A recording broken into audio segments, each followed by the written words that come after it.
Saya dulu waktu mau punya istri itu syaratnya saya itu bahwa saya harus punya istri yang seperti moto Samarinda, kepian, teduh, rapi, aman dan nyaman. Sekarang kita harus mendengarkan ini turunan raja karena dia berasal dari sungai yang sungai itu sungai sangat berbahaya, namanya Sungai Meriam. Kita akan dengar cerita bagaimana Samarinda ini dari pandangan orang yang sebetulnya menjaga Samarinda di sebelah ujung. Dan Api Anur, Putra Sungai Meriam. Ya. Terima kasih Om Yus atas waktunya, dan terima kasih juga saya udah dipersilakan bicara dari kampung ke kota, dari kota pulang lagi ke kampung. Perbatasan di tempat saya ketika Sungai Meriam mau ke Sungai Meriam itu sangat mudah dan sangat cepat.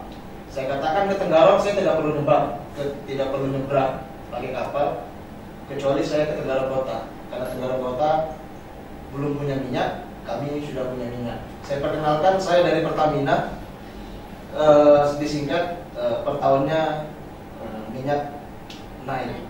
Jadi saya dari Pertamina. Assalamualaikum. Ya ibu-ibu dan bapak-bapak sekalian, kesempatan ini saya coba pengen bicara bahwa kenaikan harga BBM itu sangat mempengaruhi rakyat kami yang ada di Kabupaten Bukar. Boleh tanya enggak Pak dari Pertamina? SPBU itu apa Pak singkatannya? Mungkin Bapak bisa bantu, saya juga lupa. Solar, bensin, yang terakhir Bapak bisa? Uli. Karena ternyata Solar, pertama, ya, bensin, non uli. SPBU. oli. Kenapa pakai oli? Karena kami kadang tahu padir harus uli atau untuk. Ya, Kabupaten Bukar, saya kembali cerita bahwa Samarinda, Tenggarong itu sangat dekat. Kenapa saya bilang? Saya tidak perlu nyebrang pakai kapal, tapi saya hanya cukup pakai motor saja. Sebentar saya ke Samarinda, sebentar saya ke Tenggarong. Kenapa? Karena perbatasan antara Pulau Kes dan Proman itu Bukar dan Samarinda. Jadi saya begini kan, Bapak Samarinda, Ibu Sungai Meriam. Ya gitu. Kenapa? Karena saya berdekatan. Saya tidak bisa ke Tenggarong, saya tidak ke Samarinda. Di tengah-tengah saja.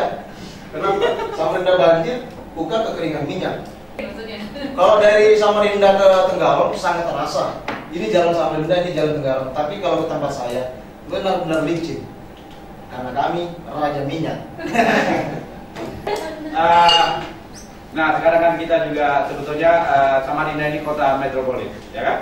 Tadi Pak Friska menyebut Instagram, Emma menyebut update dan lain sebagainya. Nah, bagaimana sebetulnya peta atau gambaran apa ini? Dunia internet dan sosial media, terutama dalam kaitan bagaimana kita mampu mendorong masyarakat untuk berpartisipasi dan memenangkan paling tidak dua calon kita yang ada di ruangan ini. Ya entah nanti siapa yang jadi, kalau kita ya gantian aja. Pesan untuk wali kota yang mencalon Pak. Oh gitu. Harusnya wali kota ini tersinggung Pak dengan komunitas kami yang ada. Oh iya, maksudnya? Kami ini ada di komunitas off-road Pak. Kami ini asalnya pecinta mobil-mobil CPR di Samarinda. Berubah drastis kami jadi pecinta off-road. Akhirnya semua mobil kami, ada sekitar 60 mobil, kami jadikan mobil off-road. Dongkrak. Ya kita angkat. Dan ketika kita berjalan di Samarinda kita santai Pak. Jadi kita off-road sekarang tidak lagi di hutan, kita off-road di kota. Harusnya wali kota yang nanti atau yang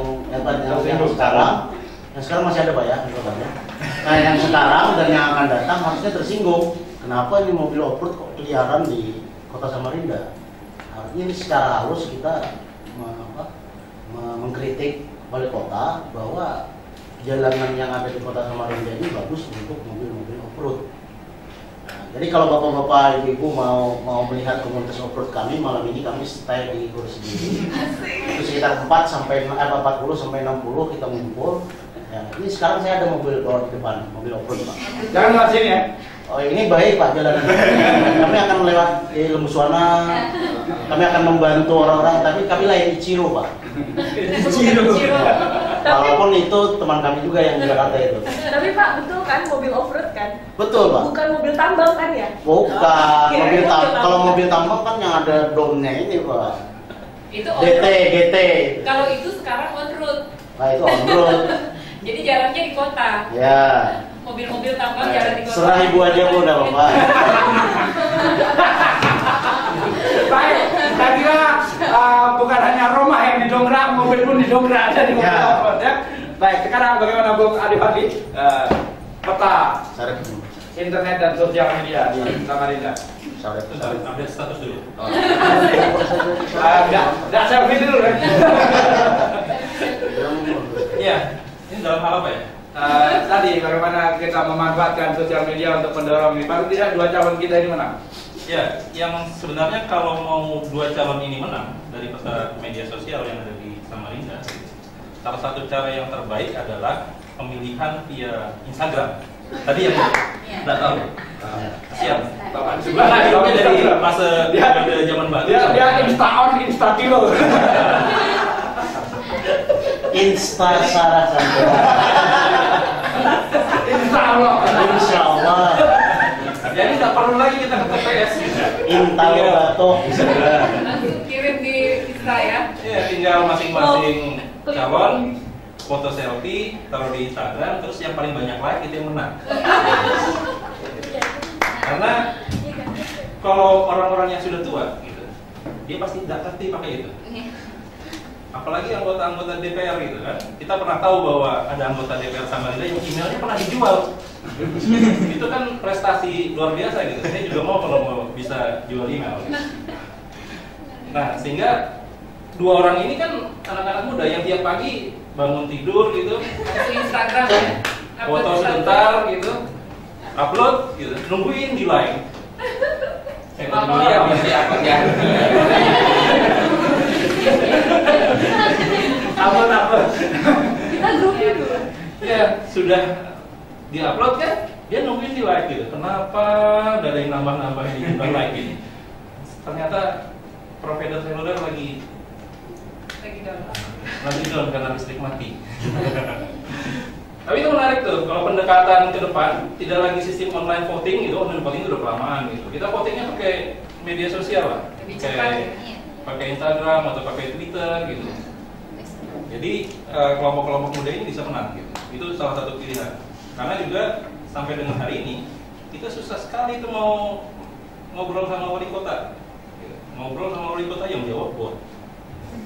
Orang Samarinda kapian. Lalu topik Buktikan kamu bukan robot. Itu yang susah gitu. Makanya pilihan pertama begitu. Selain juga sebenarnya Samarinda ini kan sudah tidak ada lagi blind spot, kecuali lagi mati lampu. Gitu. Jadi itu pilihan terbaik kalau memang wali kota nanti mau dipilih dari kelompok anak muda. Lalu topik kampanye mereka sebaiknya apa yang menarik di Instagram? Yang paling menarik sebenarnya kalau lihat Instagram calon yang satu gitu, Itu banyak sekali.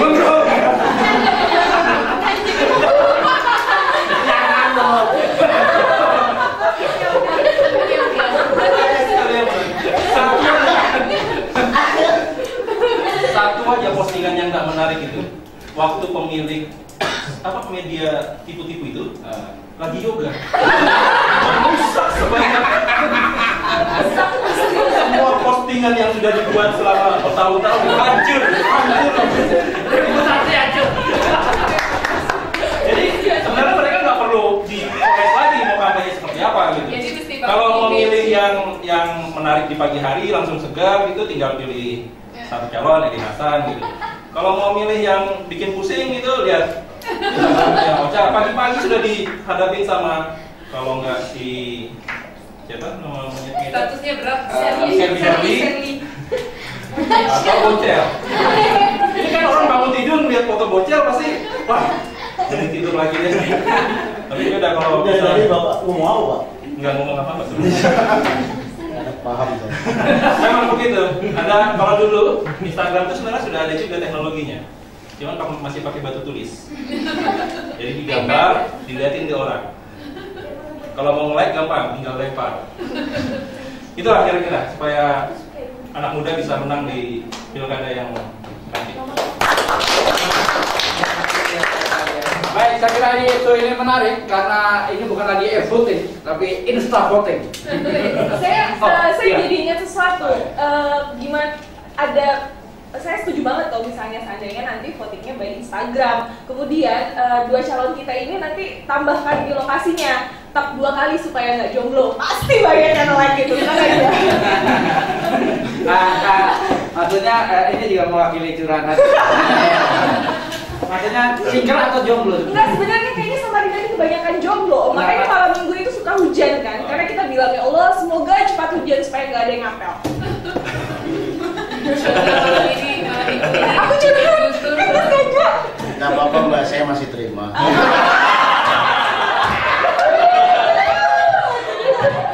Cuma saya ini takwa, Mbak. Saya ini takwa, takut istri tua. Murjani MSI, masih 1 istri. Sama partai itu. Sebentar lagi MDI, mau 2 istri. Sebentar lagi DI, dibunuh istri.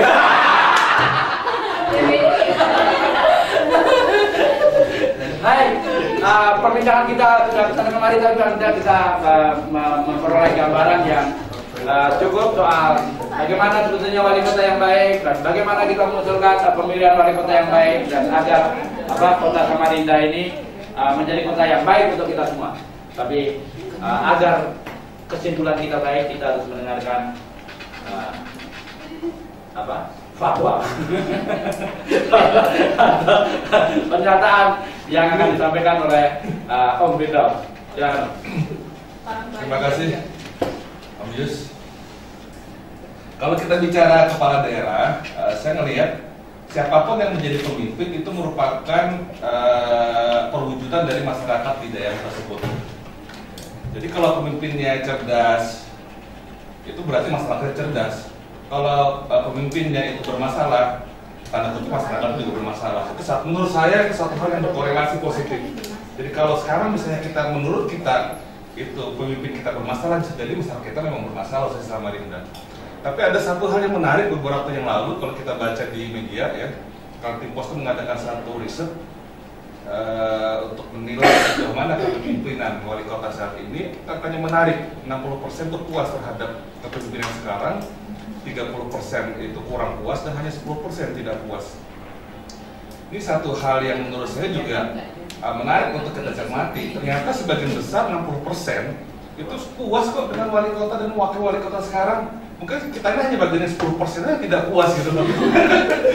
Sebagian besar puas. Artinya apa? Ini satu indikasi bahwa ada PR besar sebenarnya kalau kita lihat ke depan. PR dalam hal ini apa? PR dalam rangka pendidikan politik buat masyarakat kita. Ini menunjukkan bahwa masyarakat kita itu memang belum terlalu peka terhadap apa-apa yang terjadi di sekitar mereka. Salah satu memang ciri masyarakat Melayu, dan itu tidak hanya di Samarinda menurut pengamatan kami, menurut sejarawan juga, bahwa masyarakat Melayu itu ciri khasnya itu adalah mudah melupakan dan mudah memaafkan. Gitu loh. Mereka kejadian-kejadian yang lalu lupa, begitu pilkada diberikan langsung ingat gitu, yang baik-baiknya saja. Dan kalau kita lihat memang trennya biasanya itu baru muncul baik-baik itu kan mendekati pilkada. Ya. Kalau tadi bicara sosial media pun biasanya aktif beberapa bulan menjelang pilkada, habis terpilih udah non-aktif lagi tuh, baik FB-nya, Twitter-nya segala macam. Jadi hal-hal seperti ini yang menurut pengamatan saya juga menjadi tugas kita bersama, bagaimana mencerdaskan masyarakat kita gitu ya, dalam hal politik sebenarnya, agar mereka benar-benar memilih pemimpin yang memang bisa mensejahterakan mereka sendiri. Gitu. Menurut saya sangat lucu kalau misalnya masyarakat Antasari itu misalnya 60% setuju atau puas dengan pemimpin sekarang, padahal kayak udah sedikit udah banjir di daerah sana. Mereka yang 10% itu. Jadi Antasari jadi 10%. Atau jangan-jangan ininya apa? Tim surveinya itu bukan yang di TV OON itu kan? Bukan, ini dari tim independen Kaltim Pos yang melaksanakan risetnya, dan asumsinya ya saya percaya saja lah dengan hasil mereka gitu ya, terlepas bahwa akurasinya seperti apa. Tapi satu hal yang menarik menurut saya dalam hal ini, media, baik itu media televisi maupun media mainstream lainnya, punya peran yang sangat besar dalam hal pendidikan politik buat masyarakat ini. Kenapa? Karena media inilah yang akan bisa memberi opini bagus atau tidak bagus suatu calon gitu. Satu calon sebenarnya tidak bagus, oleh media bisa dibuat menjadi bagus. Begitu juga sebaliknya, satu calon yang tidak bagus atau tidak bagus menjadi bagus dan bagus jadi tidak bagus. Dan beberapa hal kalau kita lihat televisi itu, kalau dari hasil risetnya yang dari Asia Foundation, kalau nggak salah sudah sempat disampaikan dari riset, itu paling tinggi pengaruhnya. Kemudian baru media-media seperti koran seperti itu. Nah, dalam hal ini masyarakat kita, kalau khususnya di Samarinda, menurut pengamatan saya, mungkin kalau TV mungkin jarang lah mereka nonton TV ya, di PRI itu mungkin jarang, apalagi Kartini TV ya. Jarang di Kartini TV. Mungkin mereka baca dari koran ya, dari Kartini Pos gitu. Mungkin kalau Samarinda masyarakat menengah ke bawah mungkin lebih banyak baca Sapos mereka Samarinda Pos. Media inilah yang banyak mempengaruhi pola pikir atau persepsi mereka terhadap calon. Saya sampai saat ini melihat media belum memberikan peran yang atau kontribusi yang besar dalam memberikan pendidikan politik yang baik ke masyarakat. Contoh sederhana misalnya kalau kita lihat setiap ada ajang pemilihan di kabupaten kota manapun selalu ada semacam polling. Poll pemimpin ini sekian persen ini. Itu satu pendidikan politiknya tidak baik. Kenapa? Itu menggiring masyarakat. Hasilnya itu sebenarnya tidak bisa dipertanggungjawabkan itu. Kalian asal bisa beli koran berapa banyak, tinggal diisi, tinggal kirim. Itu biasa tukang koran itu masih ada tukang koran. Tiap pagi itu ada dari calon tertentu yang borong hanya untuk beli kuponnya agar bisa persentasenya bisa tinggi. Ini hal yang memang terjadi di masyarakat kita. Kemudian tadi kalau kita bicara misalnya masalah calon independen, memang masih belum saya belum tahu di Indonesia masih belum ada calon independen yang jadi ya. Saya tahu di daerah lain saya belum pernah dengar. Yang maksudnya jadi kepala daerah gitu dan calon independen. Karena apa? Karena memang kalau kita lihat, kalau demokrasi itu sebenarnya kan kedaulatannya di rakyat. Di Indonesia itu bukan demokrasi, partikrasi. Kedaulatan itu ada di partai gitu loh, bukan di rakyat. Hal seperti inilah yang memang mau tidak mau menjadi berat. Makanya selfie tadi saya ngasih sedikit. Tadi saya udah bilang, kenapa kok orang selfie misalnya dengan backgroundnya itu tambang, bukan background pas banjir. Wah, curang kita nggak kelihatan. Nanti saya usul ke Mas Ade. Nanti kalau pas Samarinda banjir, adakan lomba selfie banjir. Nanti yang menang kita kasih hadiah voucher, telepon gitu ya. Mungkin bisa menarik orang kalau dia untuk ikut selfie dengan backgroundnya banjir. Hal menarik lainnya lagi kalau kita lihat ke pimpinan daerah saat ini, saya tahu melihat sudah ada juga kejenuhan masyarakat terhadap demokrasi. Kejenuhannya dalam hal apa? Mereka mungkin melihat siapapun yang jadi wali kota, yang adanya gini-gini aja kok, tidak ada perubahan gitu. Nah ini juga tidak lepas kejenuhan demokrasi ini sebagai akibat dari kecerdasan dalam hal berpolitik tadi. Jadi menurut saya kalau kita ingin ke depan pemimpin ini lebih baik, kita masih punya waktu ini kurang lebih 10-11 bulan. PR berikutnya ini adalah bagaimana mencerdaskan masyarakat kita agar jangan salah pilih lagi melalui media tadi, baik media televisi maupun media mainstream dan mainstream lainnya. Rasanya 10 bulan mungkin mudah-mudahan bisa ada yang 10% tadi bisa meningkat gitu loh. Karena saya yakin 10%, karena biasanya orang kritis itu dia memang menjadi minoritas bukan mayoritas. Mayoritas sudah puas aja dengan apa yang ada. Dan kalau kita lihat dari demografi pemilih itu biasanya kritis kan cenderung anak-anak muda ya. Itu sedikit lah, cuma 20-30%. Tapi kalau 30% ini bisa isinya dioptimalkan, itu cukup bisa mengimbangi. Kurang lebih seperti itu mungkin Mas Yus. Baik, terima kasih.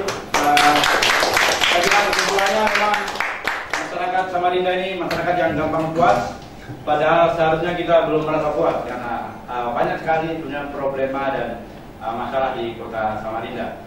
Dan tugas kita adalah bagaimana memberi penyadaran kepada publik untuk bersikap kritis terhadap kepemimpinan yang sudah berlaku kurang lebih